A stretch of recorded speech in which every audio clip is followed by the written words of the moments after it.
Hey you guys, it's Peter, and welcome to my channel, Peterisms, where I tell stories of my life and just little things that I have learned as I've grown into the person that I am today. And I have the two Melody Beatty books with me to read. But before I do, I just want to say something over here, and I don't know the last time that I said it. It was probably 2 or 3 days ago. I was reading through comments over here, and you guys are just so fantastic in the comments that you leave. And it's not just about that you guys are like, oh, thank you for making these videos or whatever. You'll say things in there like, you'll share personal stories. And you'll say, I'm really going through ... And this really helped me, so much. And I just want you to know how much that means to me. I literally get on video over here and I just read these meditations, right? And I just share my response to it. And I think that what you don't understand is, like, today I was sitting out on the front porch and I was reading the book of the Daily Positive whatever from Linda Picone, the other book that I love. And then I was reading the Year of Positivity and Kindness by Cindy Spiegel, or whatever it's called. And just sitting out there reading them, getting my day started is one thing, but sitting down and actually like having a conversation, even though it's by myself, and sharing to you my response to the meditation, it like sinks in a lot deeper. And typically whatever I talk about on this channel kind of sits with me for the rest of the day. If I end up seeing my friend Tanya or talking to my sponsor, whatever it's about kind of feeds over, and then it's like made me think about things, and then I'm sharing it with them. This channel has been so helpful for me in the last 2 years, especially since I've been doing the meditations. It's really been an active way for me to continue to grow and take a look at myself, because it's like putting action to the meditations. It's not just reading the meditations. It really helps me to talk about it and think about it. And the fact that so many of you, like I noticed the other day, I was like, I'm getting about 1,000 views a video over here. And I'm not somebody that really looks at views a lot on my videos. It just means a lot to me that anybody wants to watch. But there was a day when I was getting 300 views over on this channel, and now I'm getting, like, every time I post a video, for a while there I would post videos with like real catchy titles that said, I just can't go on, or whatever, with the same, picture in the thumbnail. But, even when I post a title of something like the other day, like This Too Shall Pass, which is exactly what the video was about, it gets about the same amount of views. And so that means that there's about 800 to 1,000 people that every time I'm posting a video over here, we're all sharing in the meditations. We're all talking about growth and change. And that's a really, really cool thing. And I just want to say, I can't remember who said this. Well, you know what? I'll tell you who it is. I screenshotted it because I got such a nice comment on this video. Somebody said, hold on just a second. Somebody said that this video or this channel is way underrated or something like that. And it meant so much to me. Oh, okay, so this is from Destiny. She said this is such an underrated channel. And I just, like, that meant so much to me to read that, And then I wanted to read this from Mary. She said, Dear Peter, I saw this passage today and thought of the lessons you convey. You are not the darkness you endured. You are the light that refused to surrender. Quote from John Mark Green. God bless you. It's the sharing of things like that, and it's the compassion that you guys have shown to me over here. And this channel means so much to me. If you guys know, like a long time ago, it started as a weight loss channel and it kind of moved over into this. And I'm glad that it did. For me, it's like a God moment kind of thing that it happened that way and it was supposed to. So thank you for watching. I hope that you keep on watching. And I just want you to know, I read every single comment that I get, and the comments just mean so much to me. It's literally comment after comment after comment of, I really needed to hear this today, or thank you so much, or you always read the one that I'm supposed to read that day. And it has really nothing to do with me. Thank Melody Beatty. She's the one that writes the books, But I just want to say how much that means to me, and thank you. Okay, so let's get into Melody Beatty today. It is May 22nd, and let's see. I just came across a highlighted passage on June 6th. This is interesting. Should we just read what it says? Because I don't usually highlight anything in here. The defect of characters referred to in step 6 are old survival behaviors that once help us cope with people, life, and ourselves. But now they are getting in our way, and it is time to be willing to have them removed. Oh, I love that. Okay. That's interesting, since my literature group on Monday nights, we're talking about character defects. May 22nd. Times of reprogramming. May 22nd. Do not ask for love unless you're ready to be healed enough to give and receive love. Do not ask for joy unless you're ready to feel and release your pain so you can feel joy. Do not ask for success unless you're ready to conquer the behaviors that would sabotage success. Wouldn't it be nice if we could imagine ourselves having or becoming and then immediately receiving what we wanted? We can have and be the good things we want. All good things are ours for the asking, but first, groundwork, preparation work must be done. A gardener would not plant seeds unless the ground was adequately prepared to nurture and nourish those seeds. The planting would be wasted effort.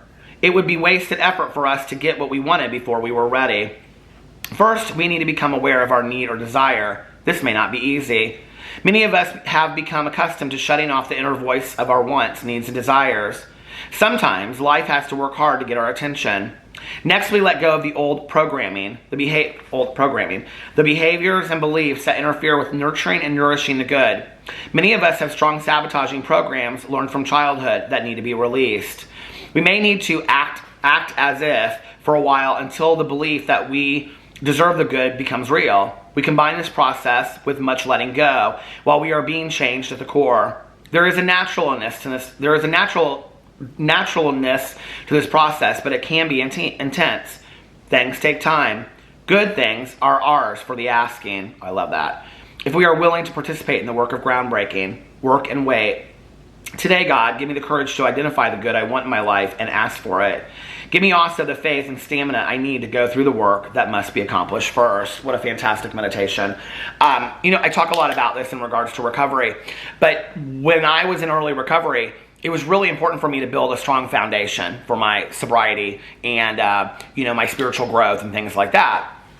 Years later, if you've heard me talk about the years that I was not coming to meetings and wasn't involved in a 12-step program, I had no spiritual foundation. I had no emotional sobriety. I had no foundation, So this is what that means. It means that you have a very pretty house that has pretty paint and has pretty curtains. Sometimes, maybe it doesn't. Maybe the paint is chipped and doesn't look great and the curtains are falling apart. But either way, okay, the house is falling in on itself because there is no foundation. There is no strong foundation built, okay? So, excuse me, whenever we're going through any changes in our life, or we are building ourselves for becoming better people, you have to lay a strong foundation, right? So for me, in the last couple years, of really trying to grow and look at who I had been in my past and trying to, I always say in my videos, like if you're gonna talk about changes that you've made, go in and explain how you've made those changes, okay? So first of all, what I said to myself was, I looked at the past and I said, I don't know that I know why I was that way or who that person was. So I need to understand that because that's not who I want to be. I want to be a more compassionate, loving person. I want to be more caring. I want to be have a spiritual foundation. I want to, when people interact with me, they're like, oh, he's a joy to interact with. I want people to remember me positively. That's what I want, okay? So that's the pretty house at the end. But to have that pretty house, I have to go back and I have to look at, well, what is there before? I have to break the ground, okay? And I have to look at who I was, things I said, things I've done, take inventory on that, do evaluation, take a look at what was my part in that. What was my part in what happened?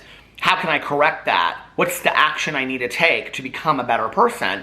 Start putting those actions into place. Start practicing them on a daily basis. Doing a lot of prayer and meditation, working on gratitude, being nicer to people. If you want to be a nice person, be a nicer person. That's what you do to be a nice person, Be of service to others. So I started doing all of those actions and things started changing.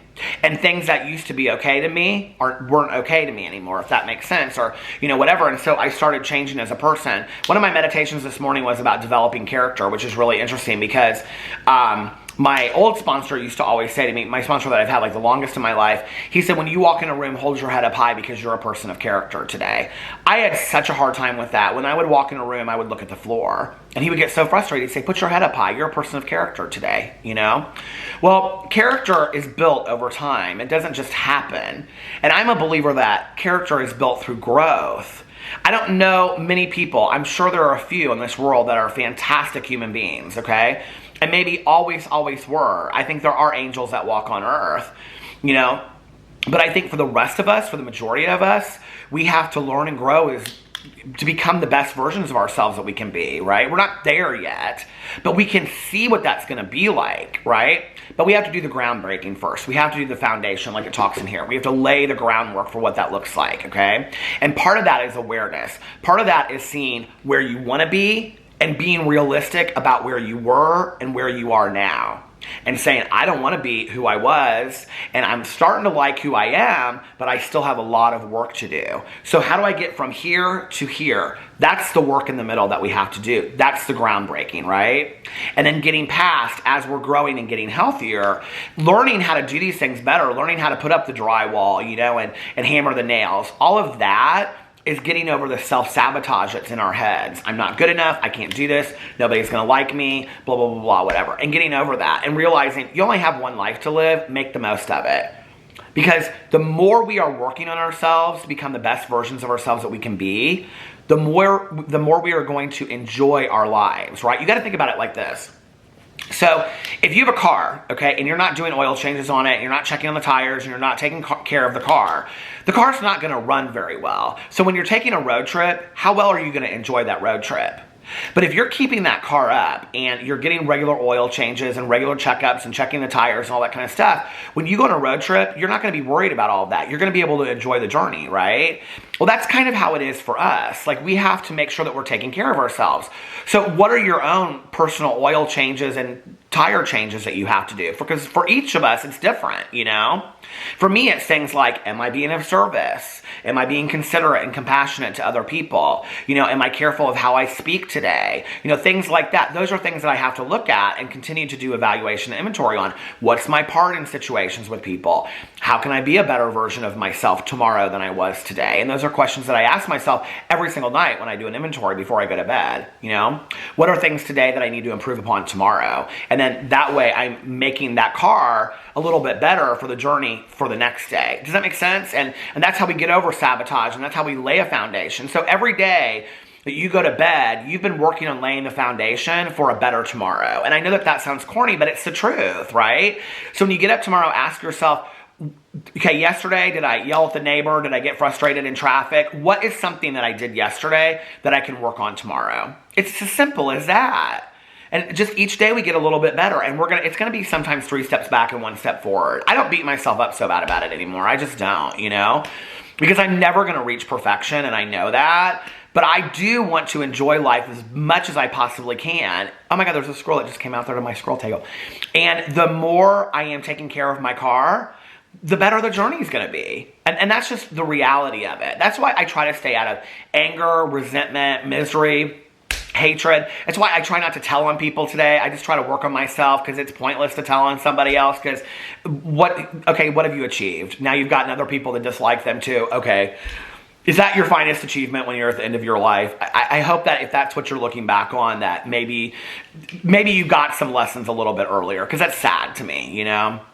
I don't want to do that today. I want to work on myself and be the best version of myself that I can be, so that I can enjoy the car ride. I can enjoy the journey.